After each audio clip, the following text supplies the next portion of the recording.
Welcome everyone, and welcome to our fourth session. I'm just going to ask everyone to go on mute.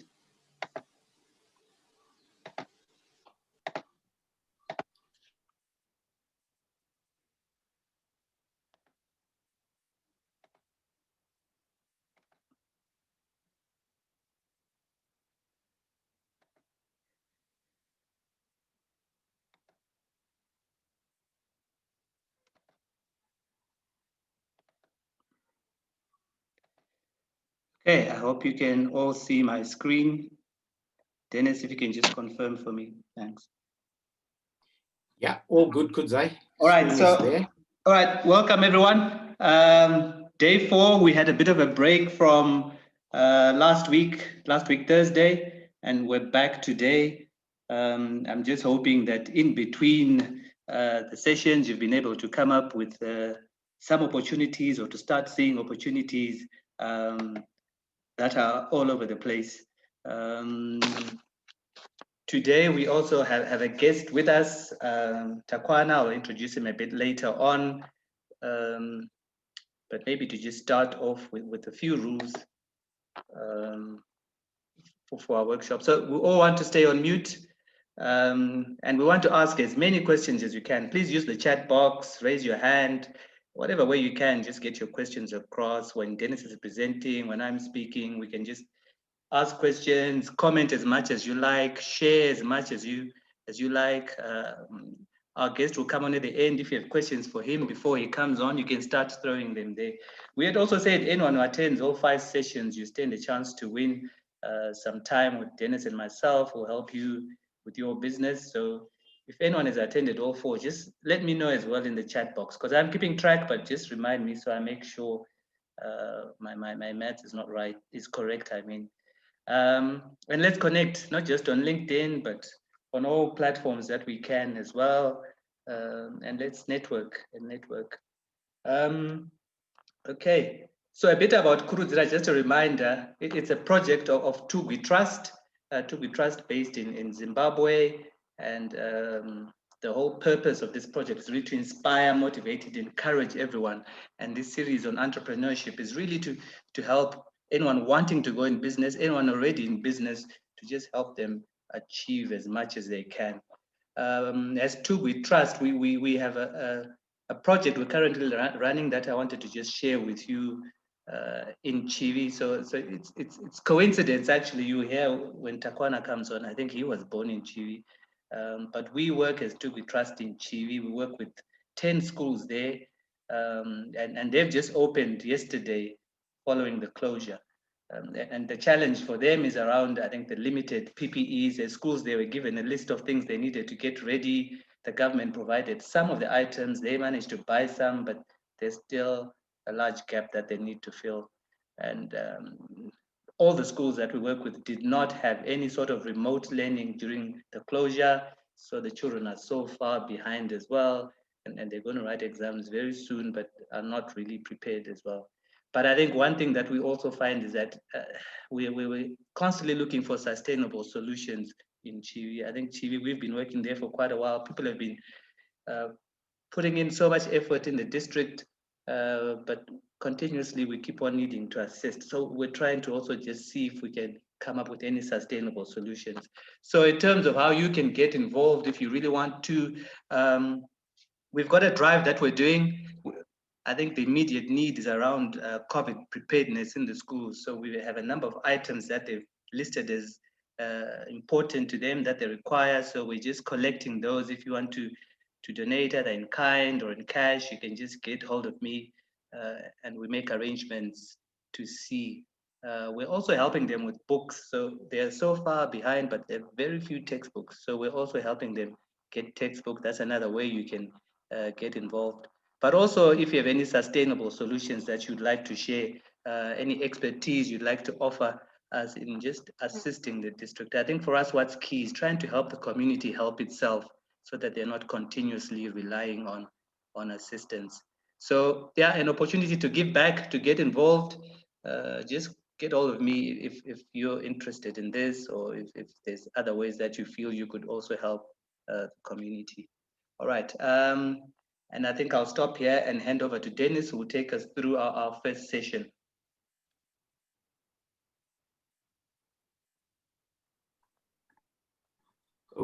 Okay, cool. I'm going to share my screen.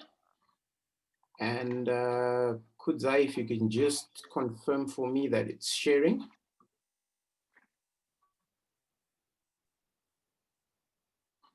Yes, it's now sharing. Thank you. Are we good?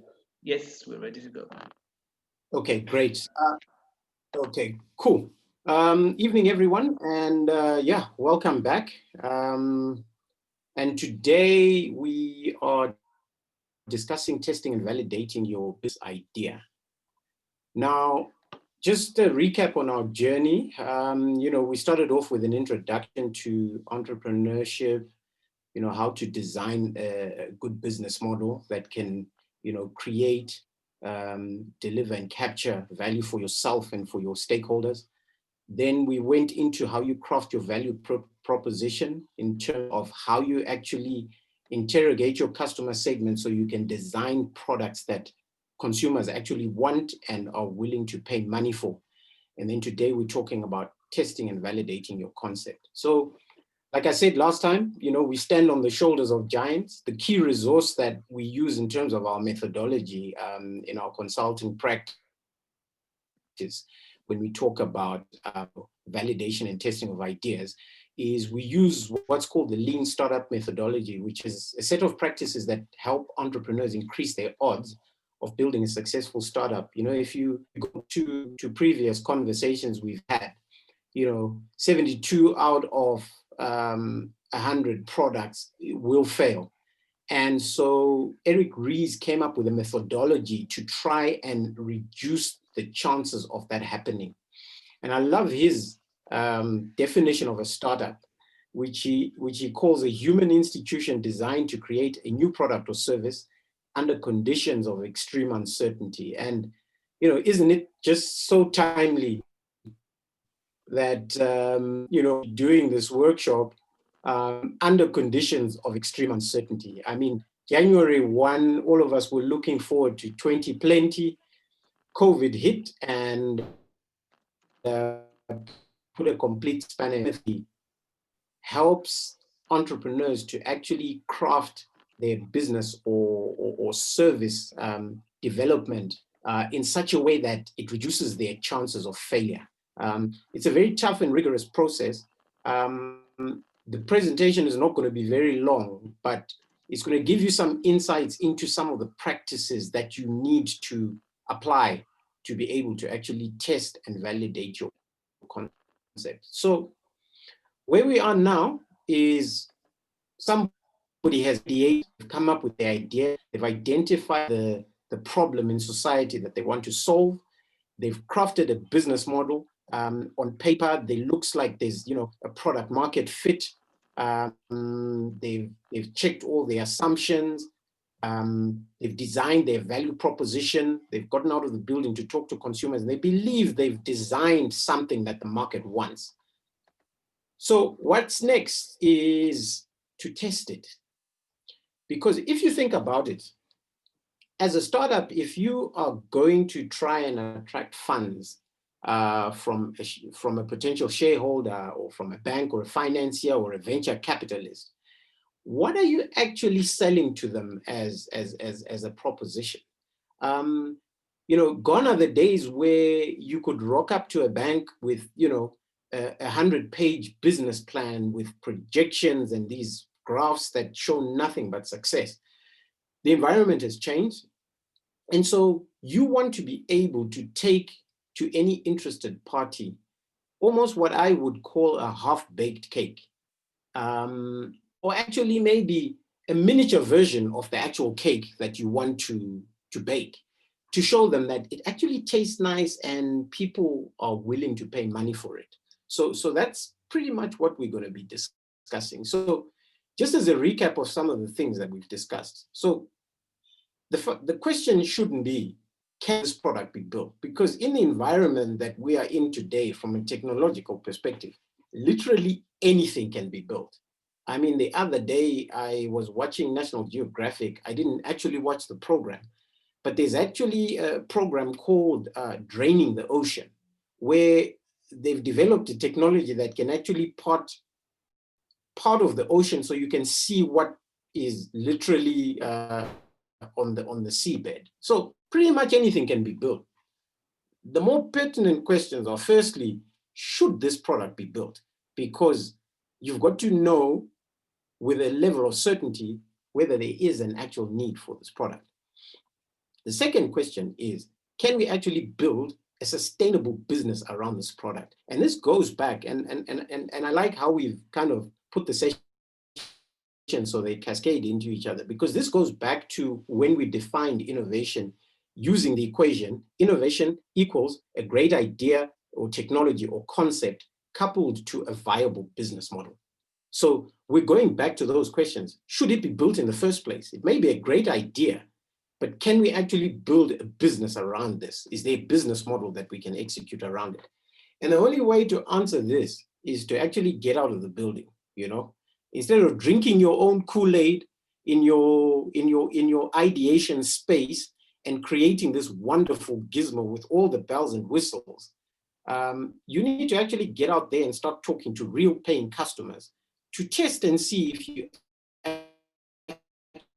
actually have a business worth scaling. So I would like to start up to a scientific experiment. And remember, a startup is in search of a repeatable and scalable business model.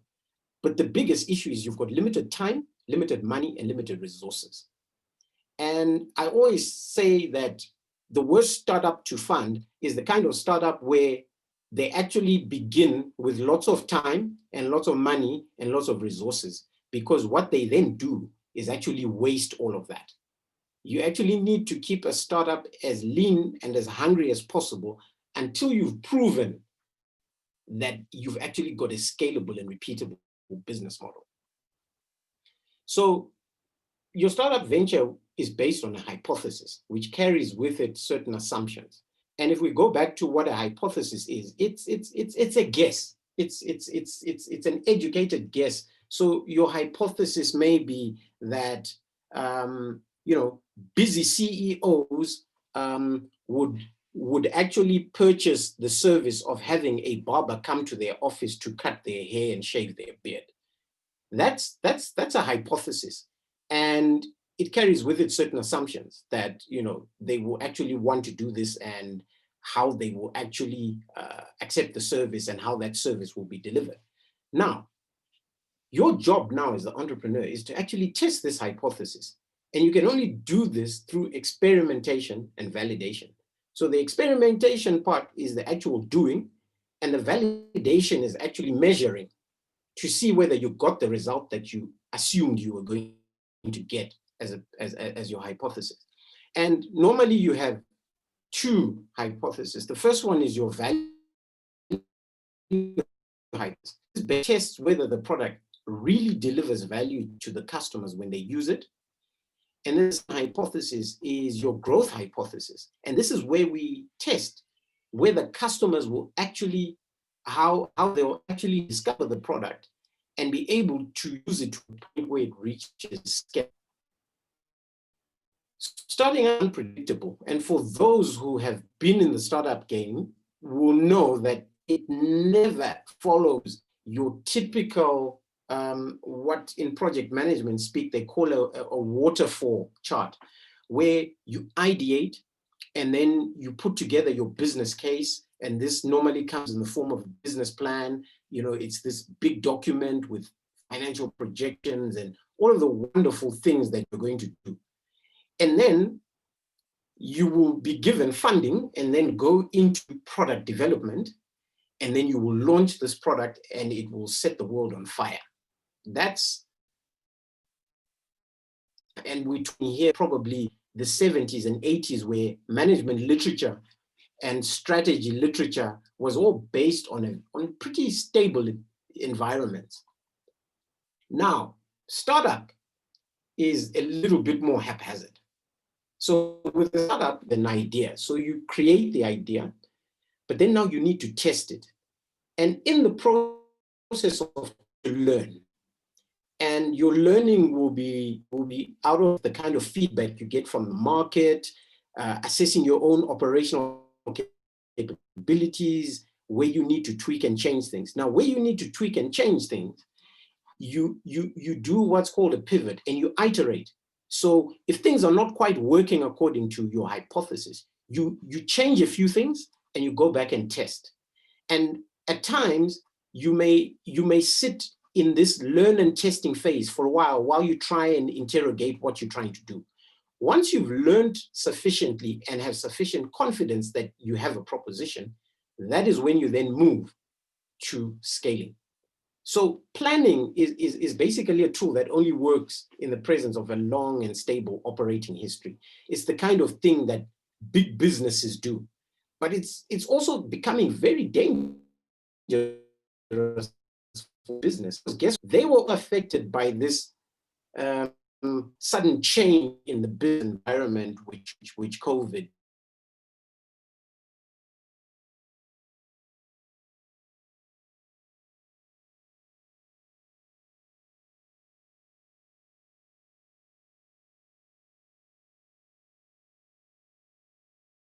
Because I don't know if anybody can tell me what life is going to be like in 12 months' time, because it could be anything from what I believe. So the whole startup methodology is around validated learning. We need to validate what we learn. And this is based on a feedback loop, which works with ideate, build, measure, learn. So it's pretty much the same little squiggle diagram that I showed next to the waterfall project management approach. So what will happen is you will ideate and you will take a leap of faith, because once you've ideated, all you have is an idea. So you now need to really suck it in and show us you've got guts and start building. And when you build what's called a minimum viable product, or an MVP. So you build something on a small scale, and then you measure the success or failure or the interaction of that product with customers in the market. And then you gather insight, which is the learning process, right? And when you learn, two things are going to happen. Either you're going to pivot, which we talked about in the last slide, and you're going to try and change a few things because you're not seeing the results that you intended. And then you ideate again and take that leap of faith. But if you are getting signs of proving your hypothesis to be true, then you now need to persevere. And that's when you now go back to the build stage, but you're now trying to build at scale. So it's pretty much what one of our guests, first guest, Joe, is doing with his pizza. Joe at the moment is going through this ideate, build, measure, learn feedback loop. And he's learning what customer preferences are in terms of the kind of flavors of pizza. You know, he's iterating around the thickness of the base. How do they want the product delivered? And when he does deliver it in this particular methodology, does it arrive hot enough or in the right condition? And while he's doing this, he's learning and he's iterating and he's changing and he's perfecting what he's doing, so that when he goes back to the perseverance and the building stage, he's now got a model which is so robust that in a very short space of time, he can actually start franchising or open more branches, because he knows if we do it exactly according to this recipe, we're going to get exactly the same results.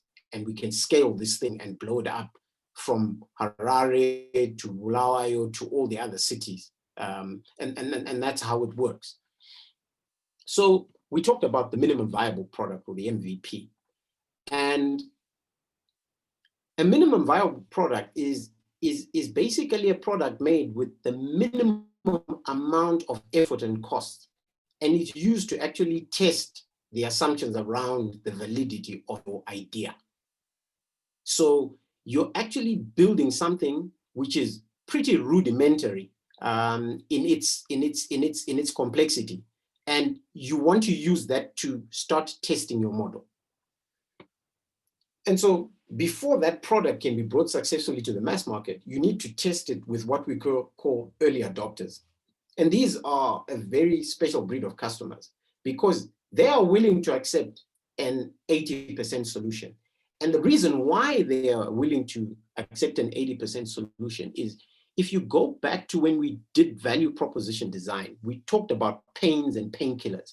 So these are the guys who are in excruciating pain and are looking for this solution.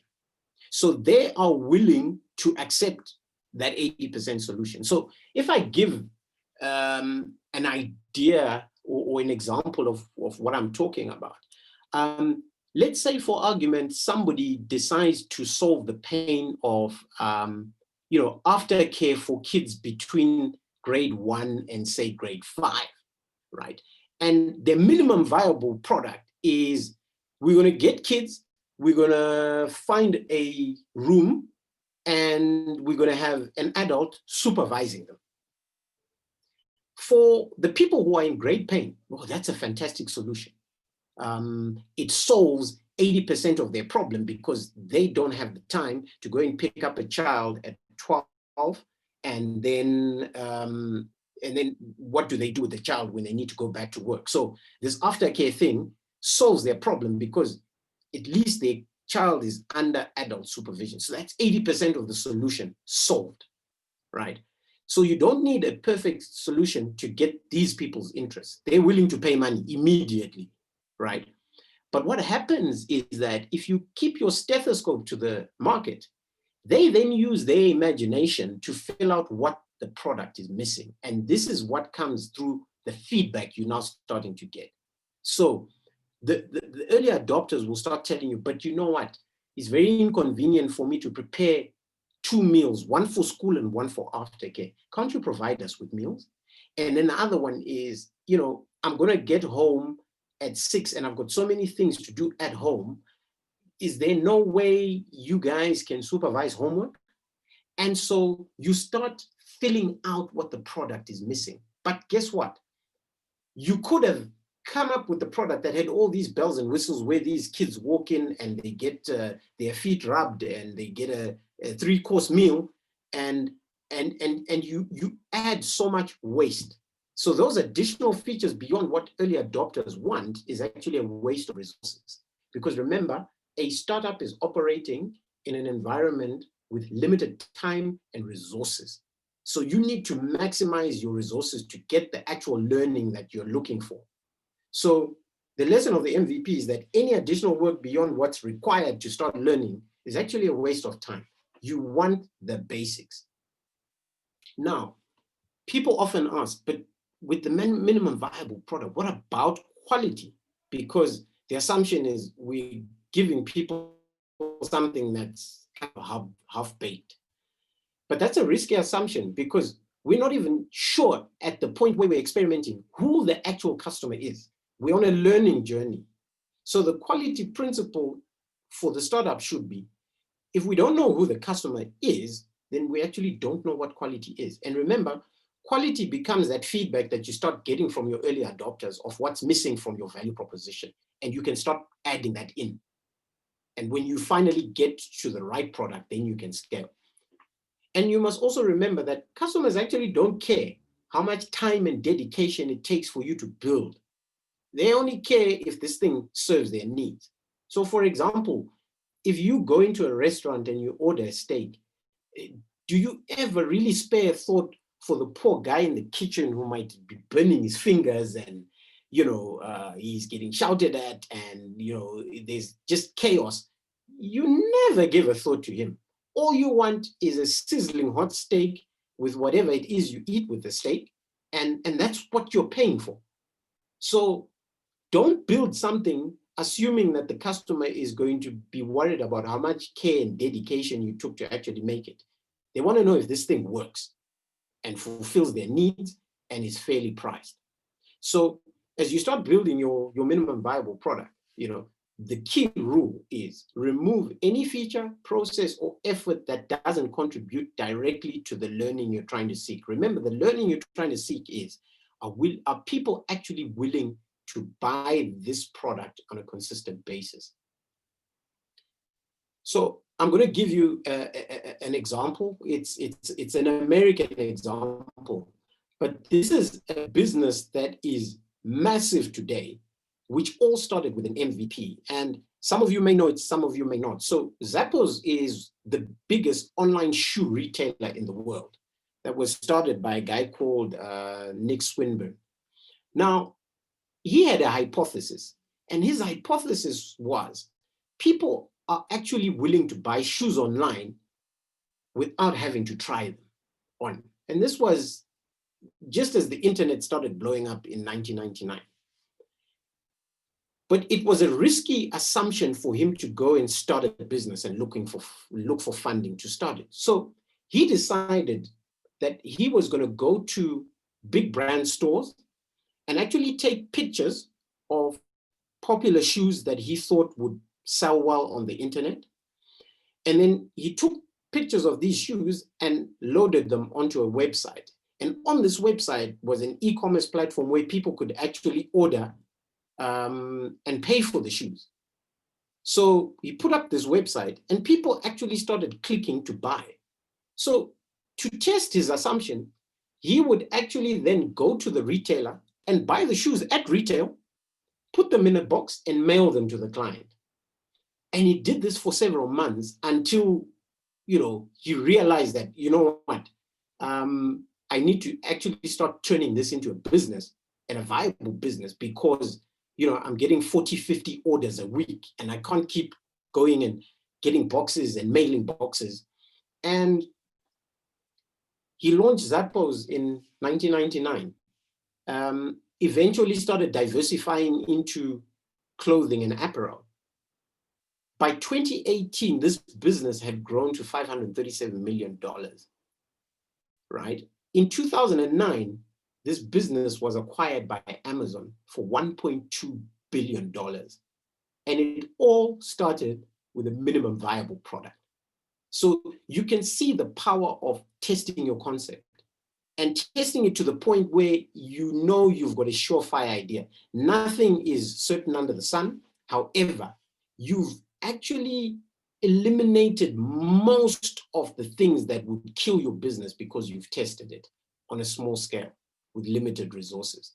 So whenever I meet guys wanting to start up and the first thing they talk to me is about funding, the question I ask them is, what do you have to show me? Can you show me a customer and can I talk to that customer who actually bought your product so I can understand their interaction with your product?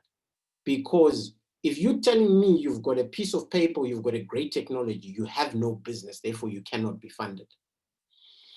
So quick steps to validate your MVP. Firstly, you need a user experience vision. So you need to ideate around what you think your customer wants and then compare when you do provide your MVP, whether that user experience is being met. So you must have a criteria to say a satisfied customer to me will meet A, B, C, D in terms of their satisfaction criteria. And then the other thing is you must make sure you identify your critical assumptions because you're going to measure and validate your MVP against your assumptions. So if you look at the guy who started Zappos, his critical assumption was that people are willing to buy shoes online without having to try them. And that is what he set out to first measure.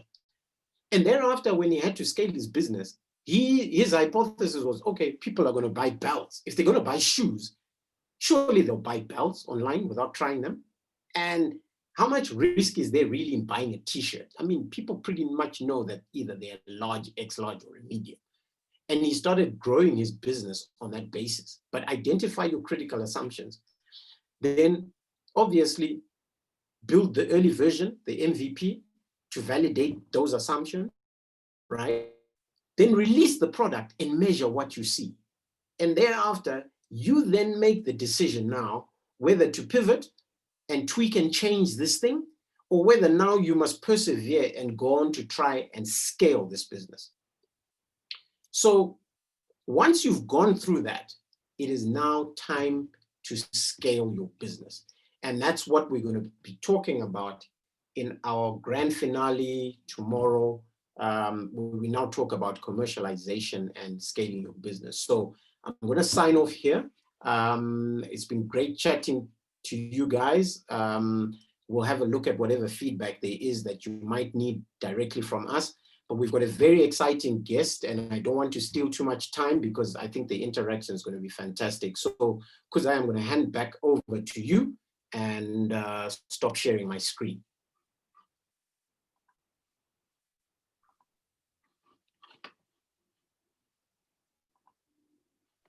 All right, thanks, Dennis. There's maybe just one question you might want to help us with here from Norma. She's asking, is testing similar to a pilot program? So testing is pretty much similar to a pilot program, but you know, when we normally talk about a pilot program, it's more in the corporate setting where all the resources for you to run that pilot are available, and you can pretty much do it on, not even on an experimental scale, on a reasonable scale. Whereas testing is, you know, you're just trying to get enough learning. So say, for example, your assumption is that you've got a market of 500,000 consumers, right? For you to be able to test and validate your concept, you probably only need about 10 or 15 early adopters who you give this product to. They say, yes, I'm willing to buy this, and I'm willing to pay this amount, but I'd like you to add in one or two other things. Whereas a pilot normally will require a bit more resources, but we're pretty much talking about the same thing, because we're putting together something that we're going to learn from, and from those learnings, we're going to decide whether we pivot or we persevere. So yeah, so Norma, it's pretty much the same thing. Right. Okay. Thank you, Dennis, and thanks for that session. We'll now move on to our second session, and we're going to talk a little bit to Takwana Tyaranini. Yeah, surname yake chatoti I repeat it. You see, I might need him to say it. I hope I didn't butcher it too much. Takwana is the co-founder of Senditoo. I don't know if you've all seen it. I'm seeing Senditoo all over the place, whether it's online, whether it's where I'm moving around. When I go to my bank ABC, all I see is Senditoo. They specialize in sending money and I think airtime to I think 140 destinations worldwide. So it's really an impressive business. And I'm happy to tell you he was born in Chiwi. For those that know Zimbabwe, Chiwi, that's where I also come from, rural area of ours in Masvingo. He grew up in Rimuka, so a truly Zimbabwean product. We then went over to the UK, I think he said with like $50 in his pocket. But if we fast forward to now, he's running a multi-million-dollar business.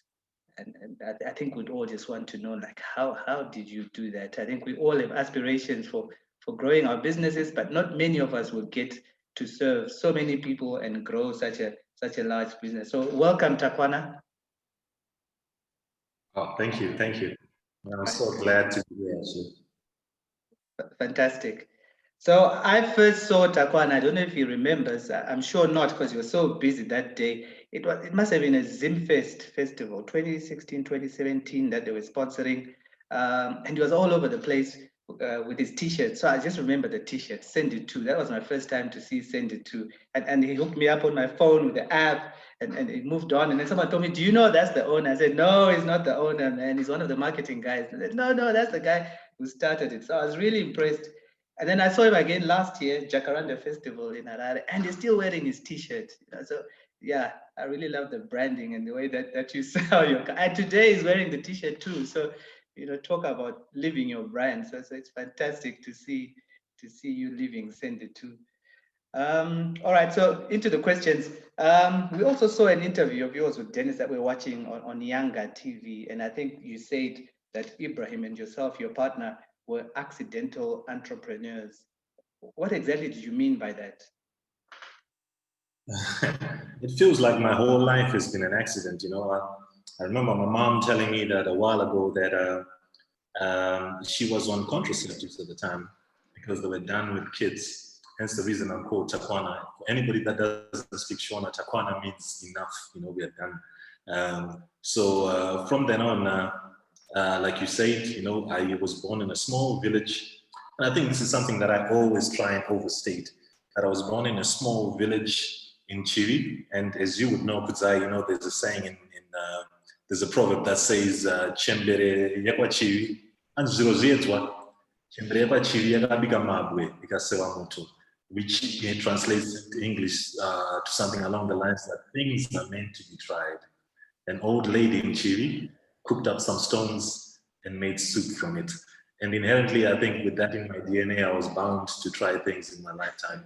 So that was me. Grew up in Chile, very modest times. And then we moved to a small township called Rumkakaduma. And this is where, you know, the accident start to happen on a very profound level. You know, for some reason, I think my dad was getting paid about $20 as a civil servant. And I wanted a flight. I wanted to go to the UK, just like everybody else was doing at the time. It was just early 2000s.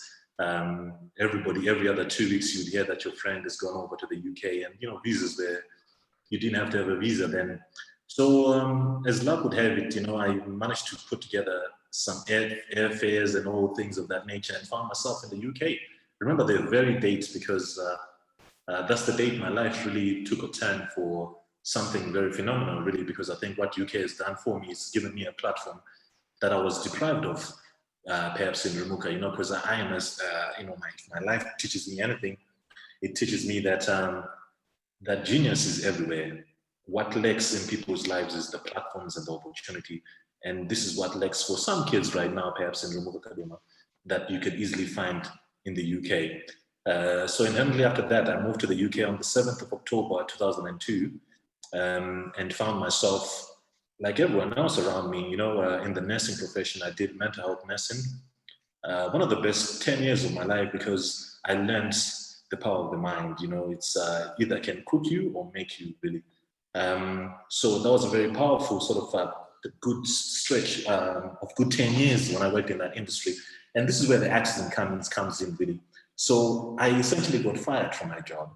And then I was, you know, I was forced to be in a position where I started my own company. And looking back at the time, that was the worst period in my life.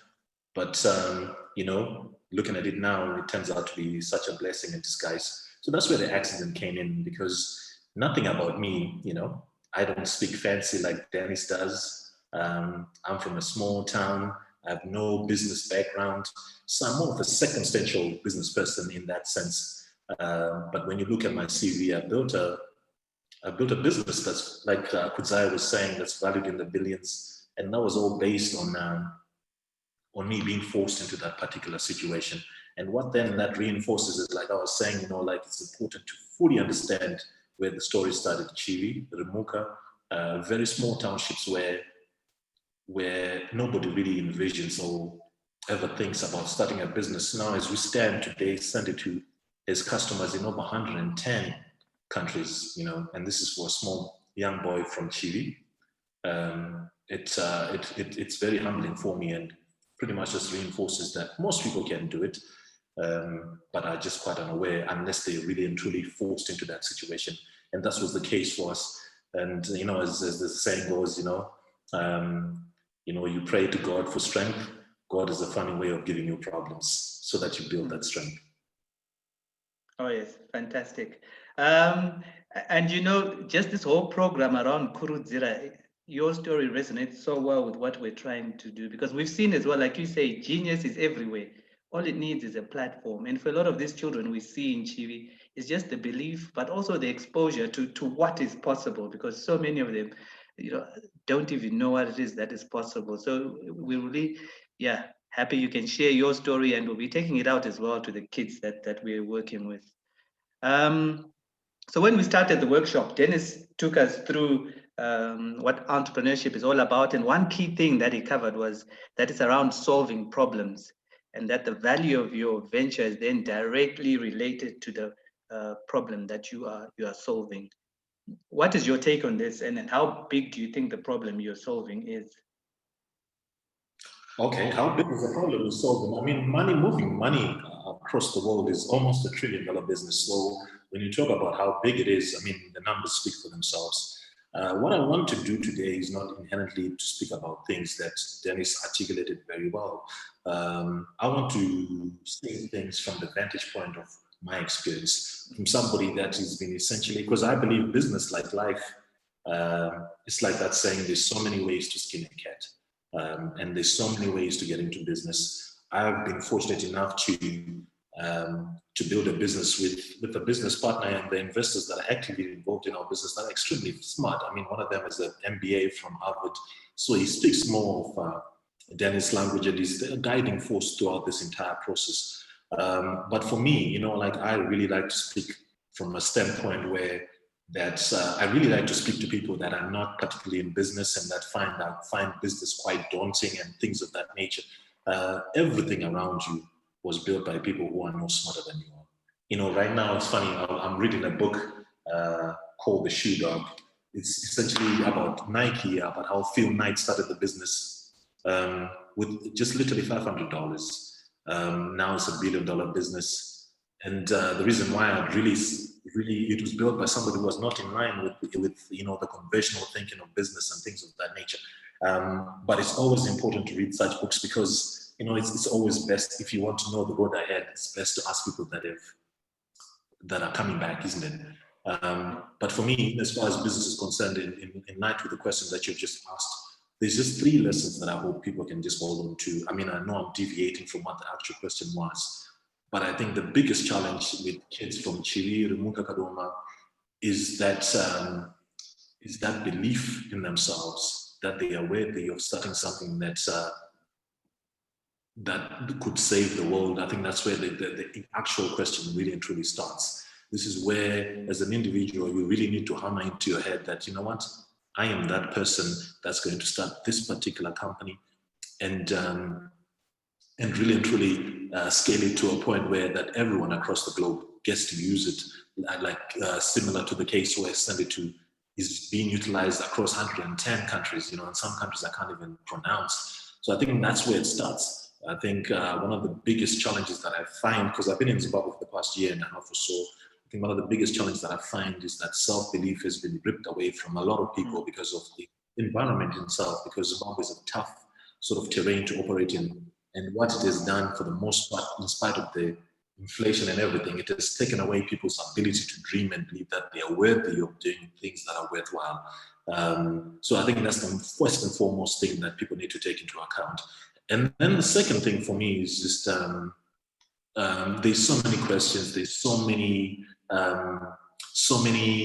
uncertainty things that Dennis was saying. We're living in a COVID era where nobody could have pretty much predicted what the kind of times that we're living in around. So for me, my approach to business has always been very simple. When somebody offers me something and I don't know the answers to it, I have a very simple sort of approach to it. And the approach is, you don't have to be good to get started. You don't have to know everything to get started. You don't have to be, you don't have to be anything to get started. But to be any of those things, you have to get started. To be great, you have to get started. And inherently, that's also been something that we've carried along with business. We have just said to ourselves, okay, we have done the math, and as far as the need and problem that's at hand, you know, and we used other people's examples. We looked, in the absence of our own numbers, we looked at a business that was already in line, that was already doing, because there's nothing new under the sun. So we looked at other businesses that were already doing what we were doing, and we saw that the numbers were impressive. We came across a business that was doing $1 million in revenue on a daily basis. So we knew that our idea would stick. So we got started, and here we are. And it amazes me that people like Dennis, Kudzai, and several other people seem to come to me and ask me questions about things that, you know, just mere 4 years ago were things that were alien to me. So you don't have to be good to get started. You simply have to get started.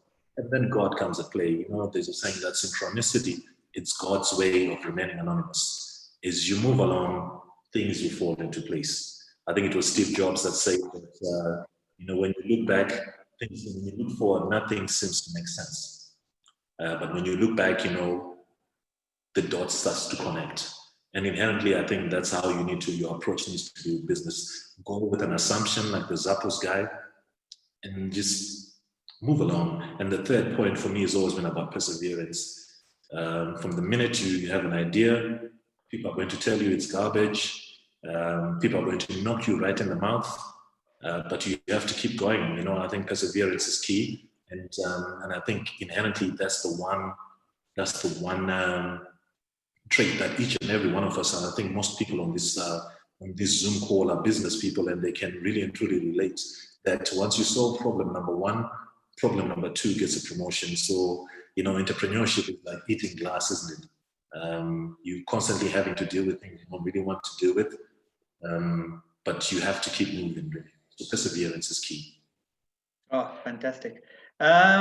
So to go back a bit to today's session with Dennis again, he was talking about testing and validating. Noma was asking about pilot programs. So in rolling out your product, to what extent did you test it? Did you try it out initially and then grow it, or did you just go straight in and try and treat the problems as they came up? Looking back at it, I think for us, again, you know, like, you know, we like to think of ourselves as people who were, I mean, I was fortunate enough to have a business partner of mine with a business background, and then later on to have investors that were quite business savvy in that sense. But for us, you know, we had a very limited budget when we first started, so we had no choice but to start very small. We started very small with what we'd call a minimum viable product, only because that's what we could afford, right?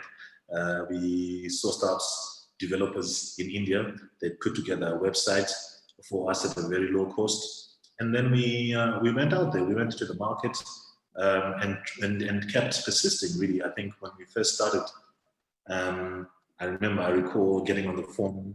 I was working, another job at the time, so that I could literally put food on my plate. And I would finish at 5 o'clock. From 6 o'clock, I would make calls all the way to like 12 midnight.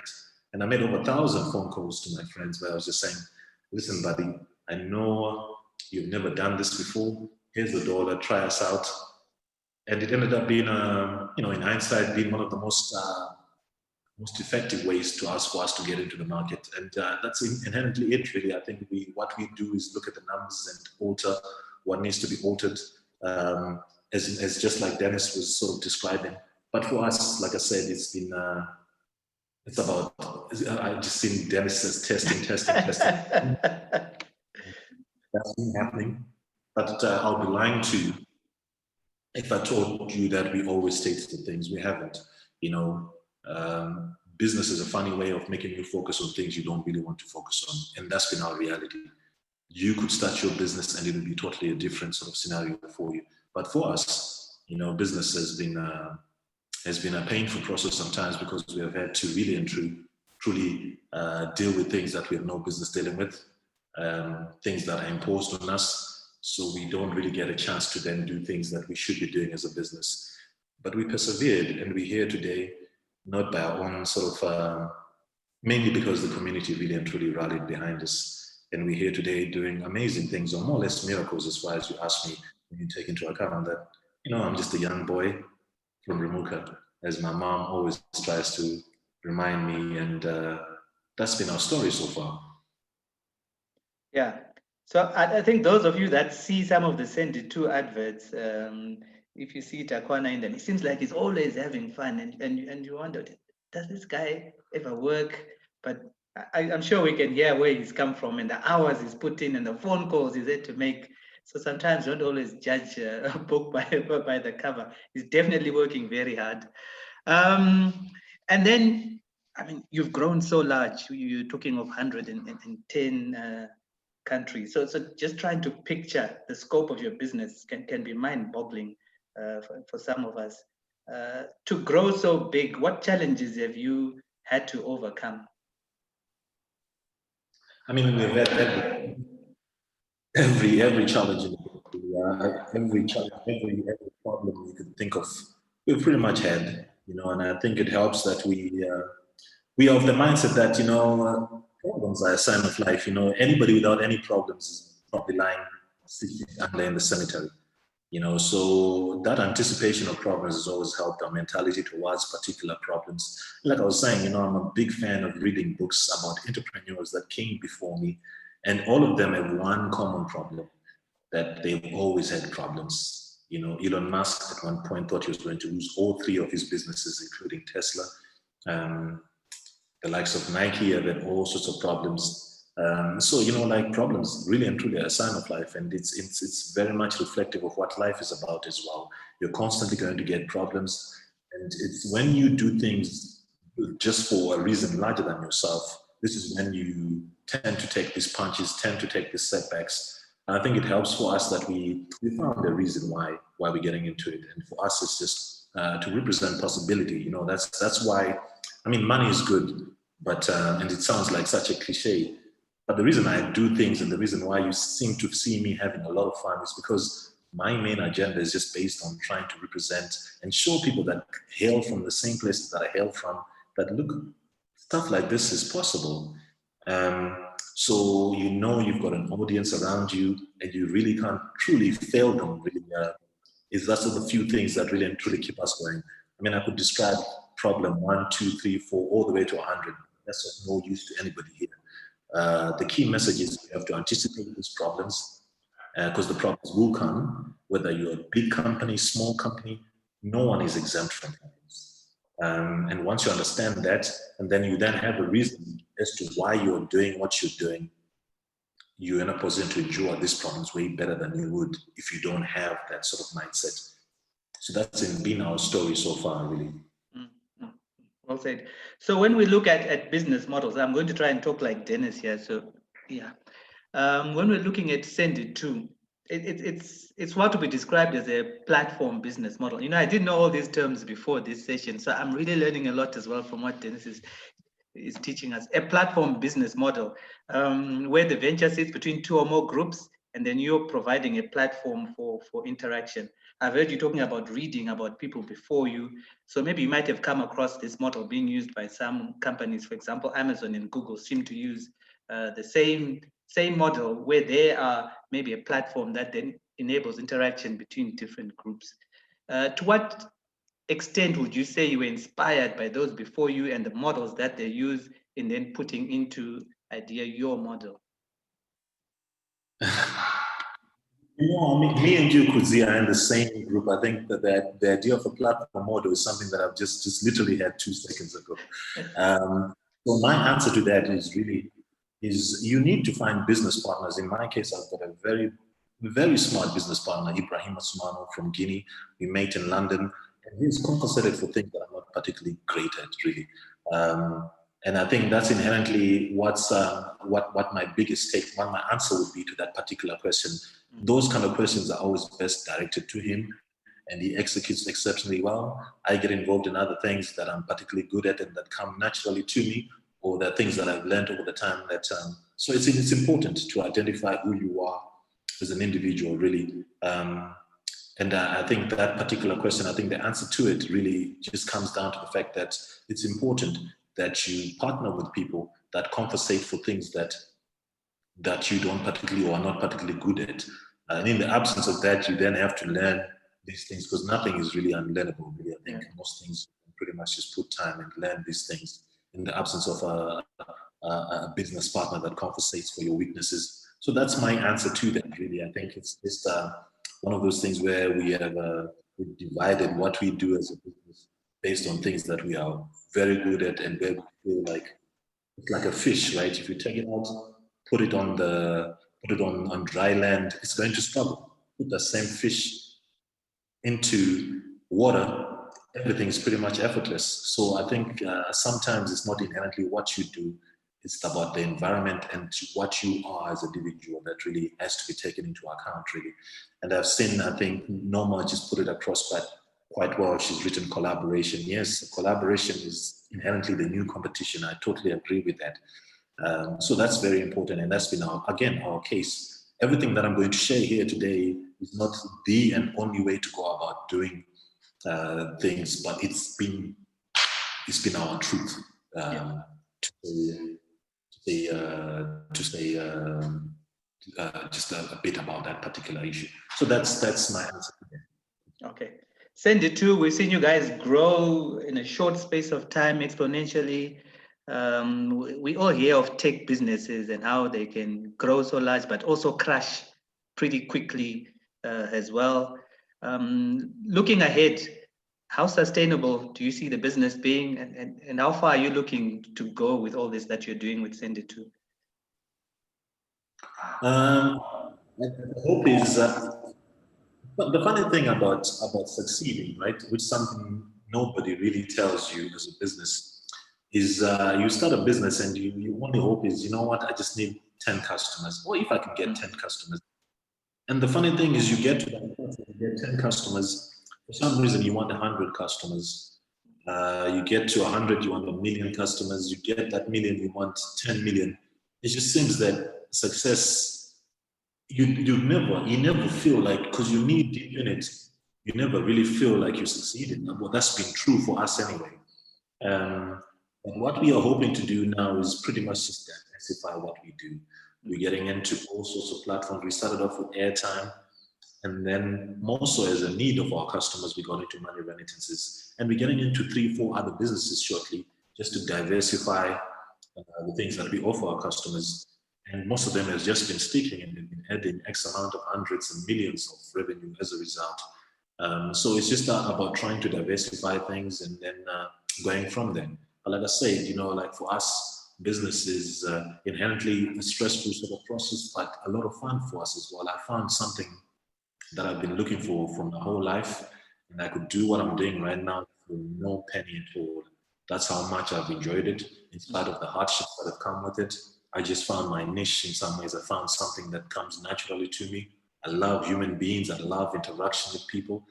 And I love representing something that's just larger than myself. And at the moment, for me, it's just about trying to see if we can be that young African company that gets to $1 billion sort of valuation. And then we can, you know, there's a saying that if you're lucky enough to do okay in life, it's your responsibility to send that elevator back down. That's what we're hoping to. That's what this is all about. And you know, business, if you fail or succeed at it, you don't really die from it. You don't really.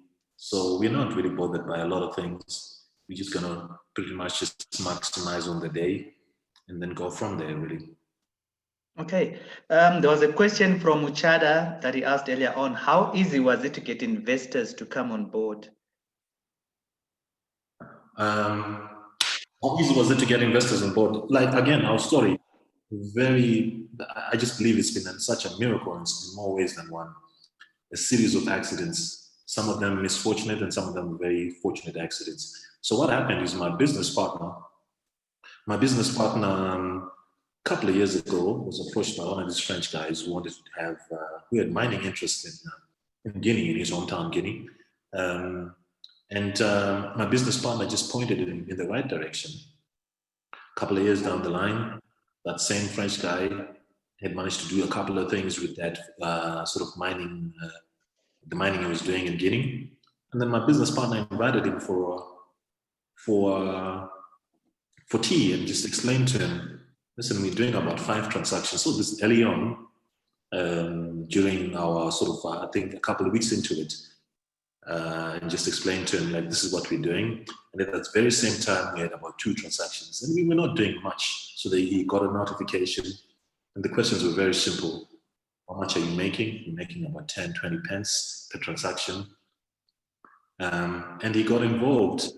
And unfortunately, you know, I hate to say things like this, but it seems that I find very difficult to say this as well, because it seems Africa or African people with a lot of wealth are they don't really draw towards tech businesses for some reasons. You know, they're more into the conventional business, the real estate, the mining businesses. So it was very difficult, you know, saying all these things to my uncle who had X amount of money. He was not bothered by it. But it took some young French boy to pretty much just understand it almost immediately. And then he drew his network into it. So like I said, it's been a very happy accident. And it was, he then drew his his network to pump in a bit of money into our business as well. So it's been just very informal sort of process for us. Is it difficult to raise money? Of course. And everyone's story is going to be different from person to person. But I think your main agenda is to build something of value first. I think Dennis spoke on it. Gone are the days where you go, I mean, unless you're a very credible business person, it's very difficult to walk into a bank with a business plan with zero results to show for it and come up with money from that bank. I'm always for the idea of building something and then showing people that it works, and then showing it for the what's in it for them from a return of their investment sort of standpoint. Okay, and maybe just last question from Norma.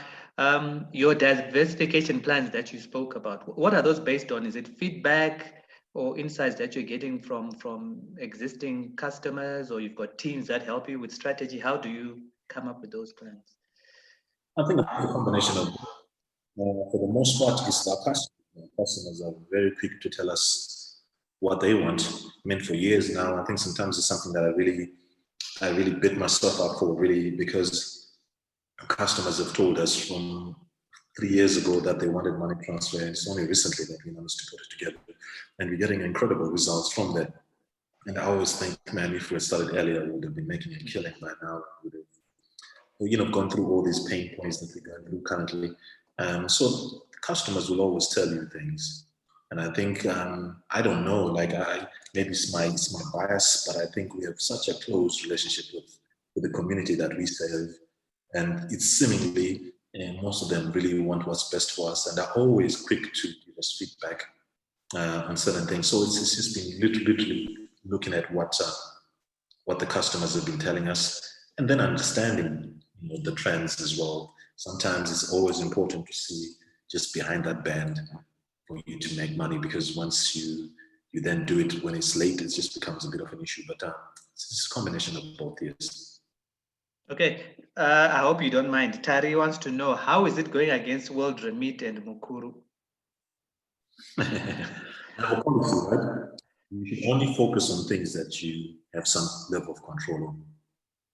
I think for us, we're trying to build a business that is a very good understanding of themselves. You see, some of these companies are large businesses, and sometimes they can be too far removed from the community that they serve.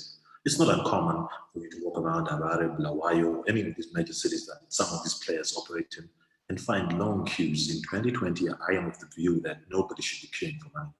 Hence the reason why we're the first company to introduce home deliveries across Harare and Bulawayo, because we have a very good understanding that no one's mother, father, uncle, sister, brother deserves to stand in line for the queue in 2020.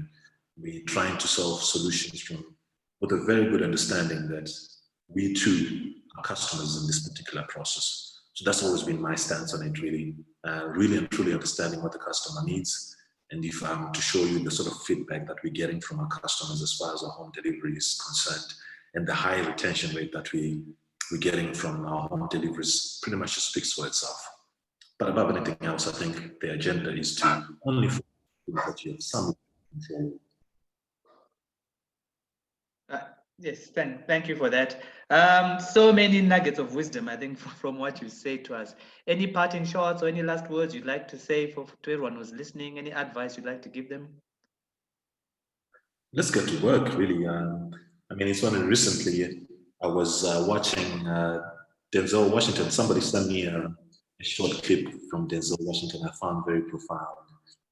And you say that ease is a greater threat to progress than hardship is. Let's go to work. All right. Okay, guys, let's go to work. A couple of people are going to sign up. No matter, are all going to sign up to Senditoo. So I think you're going to generate some business here already. I think I still have the app you set up for me? I need to check, but I think we all want to change and start using your platform as well. So we're also supporting each other, especially knowing that you are from Chiwi now. I'm definitely going to be your #1 supporter. So thanks a lot, Takwana, for sparing the time to talk to us. We're enjoying watching your journey. Everybody just watch what he's doing. I've been following him, and it's amazing the things that they're doing, the deals they're coming up with, the partnerships in Zimbabwe. I'm sure we're going to see a couple more coming up soon. So thanks a lot for sparing the time. Don't forget us when you're a billion-dollar company. I'll be right next to you, Kelly. Thank you, Takwana. All right, everyone, we've just gone beyond 7 o'clock, but I think it was worth it. So much to learn from Takwana, and thanks, Dennis, again for that session that you gave us. Tomorrow we've got our last session, so I hope you're all going to come back for that session. And if there's any area that you think you need help within your journey on entrepreneurship, just get in touch and let us know what it is that you might need help with. We might not have covered it in these sessions, but we'll just see how we can help you or how we can refer you to people that can help you. And thank you so much. We've got a pledge for $100 to buy masks for children in Chiwi. So we'll definitely be sending that money to go and buy some masks for kids. So thank you. The donor doesn't want to be named, so thank you, anonymous sponsor, for that. Very welcome. Thank you, everyone. Dennis, do you have any last words to say before we log off? No, not much. Just to really thank Takwana for his time. We know you tech entrepreneurs are very busy. Your business is still growing, so we really appreciate the time to share your experiences with our cohort of aspiring and budding entrepreneurs. So we really appreciate it. Thank you also to everyone. It's been a long haul. Lesson number 4 today, last one tomorrow. So, you know, I hope you've found it valuable so far. We will be doing a poll just for you guys to give us an indication of some of the extra things that you think we didn't quite cover in detail, which we can always package together as another series of workshops. So thanks everyone and have a great evening. All right, good night everyone.